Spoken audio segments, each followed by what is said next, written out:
Lawyers and judges spend their time and years unraveling the text of the Constitution. But the story of the Indian Constitution is not a story only of legal text and legal interpretation. It is a story of human struggles and sacrifices.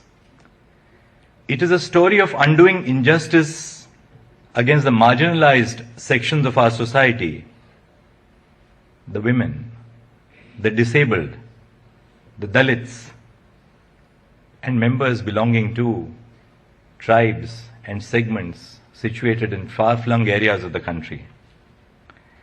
It must be remembered that the marginalized communities were the first to plant the seeds of the constitutional ideas of liberty, equality and fraternity on Indian soil. The first wave of resistance against the colonial power came from the indigenous communities of India. Our Constitution is a social contract entered into between those who were in power historically and those who were oppressed and sought to change the power hegemony and chose to govern themselves. Coincidentally, this year marks 75 years since our nation attained independence. India's liberation from colonial rule and the drafting of the Constitution were simultaneous projects. The prolonged struggle for independence culminated with the demise of the colonial reign and the birth of an independent nation governed by self-rule. However, the death of the colonial regime was not accompanied by a simultaneous birth of constitutional values that we hold on so dearly to. When India gained her independence, she was invested with social evils. As the first Prime Minister said on the eve of independence, the past clings on to us still in some measure, and we have to do much before we redeem the pledges we have so often taken. That has been the continuing constitutional project. As the Supreme Court said in its judgment in 2018 in Indian Young Lawyers Association, besides the struggle for independence from British rule, there was another struggle going on since centuries and which still continues. That struggle has been for social emancipation. The Constitution of India is the end product of both these struggles. The Constitution of India is to a large extent aspirational, for it seeks to deliver political freedoms and civil rights, attempting to shrug off the colonial baggage. It seeks to remedy the injustices that are suffered in a socially hierarchical society. When the Constitution was adopted, the social, political and economic realities of our nation were in stark contrast to the aspirational ideals in the text of the Constitution. The Constitution entrusted the legislature, the executive and the judiciary with the role of bridging this gap between constitutional ideals and social reality. I am conscious that colonial and pre-colonial courts followed an approach of reluctance, disinclination, and inaction in protecting the rights of citizens. For instance, scholars and historians have documented the refusal of colonial courts to interfere in cases involving socio-religious custom, even if the rights of the marginalized were violated. With the birth of constitutional democracy, the culture of reluctance was replaced by a call for a dedicated judiciary to protect the rights of citizens. All judges across the courts in India, ranging from the district courts to the Supreme Court, must reflect upon the constitutional vision of securing justice, equality and liberty. There is a need for us to introspect on our actions and decisions and to question our own prejudices and preconceptions. For until we open our minds to multiple views of persons with varied lived experiences, we would be lacking in our role as judges. An institution thrives with time only when it functions democratically. I believe that as the Chief Justice of India, it is my responsibility to collaborate and consult my sister and brother judges at the Supreme Court, the Chief Justice and the judges of the High Courts, members of the district judiciary, and the stakeholders of the institution.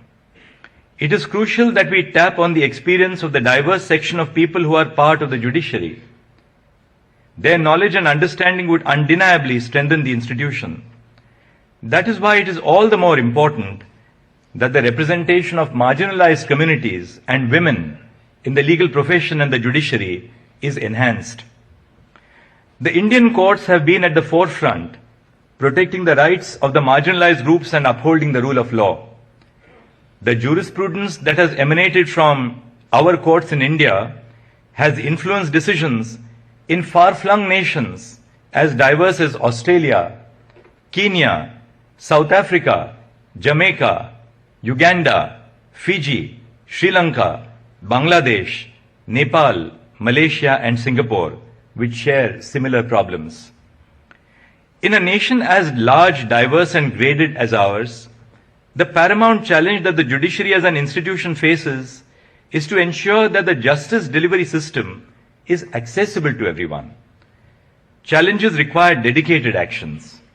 The Indian judiciary has been adopting several measures of institutional reforms with a single objective, and I borrow the celebrated phrase of American civil rights activist Dr. Martin Luther King Jr. to describe it, to bend the arc of the moral universe towards justice. We have been adopting technology to improve the working of courts. It is of supreme importance and necessity that the courts are remodeled to reach out to the people instead of the people reaching out to the courts in their quest for justice. To ensure that the courts reach out to the people, it is essential that the process of litigation is simplified and made citizen-centric. Though the judiciary's engagement with technology gained prevalence during the COVID-19 pandemic, we must not dismantle the infrastructure but build upon it. And I would earnestly request the Chief Justices of the High Courts to ensure that the technological infrastructure on which public funds have been spent is not dismantled but strengthened further.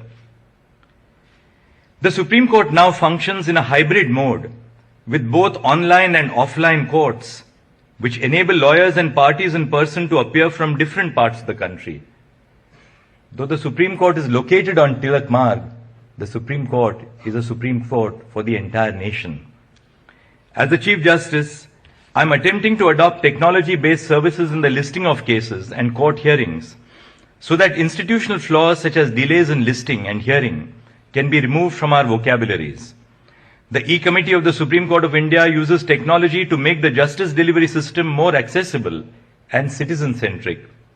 The National Judicial Data Grid is a repository of 77 lakh judgments of the High Courts that are available to every citizen free of cost. Additionally, various citizen-centric services are employed to reach out to the people at the grassroots level. While technology has ably aided us in ensuring functionality of the judiciary during the pandemic, technology must be augmented with institutional reforms to resolve the chief issues of access to justice. The first interface of the people with the judicial system is the district judiciary. It is thus of paramount importance that the district judiciary is strengthened and supported. The district judiciary must be lifted from the mindset of being a subordinated judiciary. Today, the Honorable Prime Minister of India is present here to launch the e-initiatives, namely the virtual justice clocks, the Justice IS mobile application 2.0, digital courts, and S3 VAS websites of district courts. The virtual justice clock is a platform where information available through the National Judicial Data Grid is made available to the public.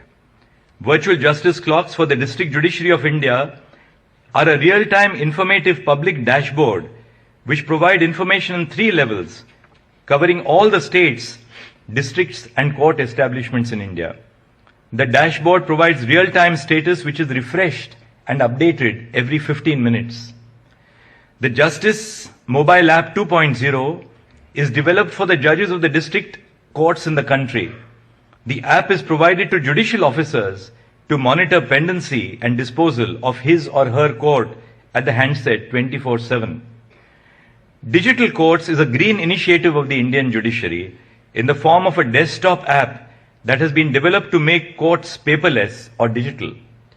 It provides an easy-to-view case files documents while sitting at home. Judges can view all the case-related pleadings, charge sheets, court orders of both civil and criminal cases which aim at making the court paperless. And finally, the initiative's S3VAS website.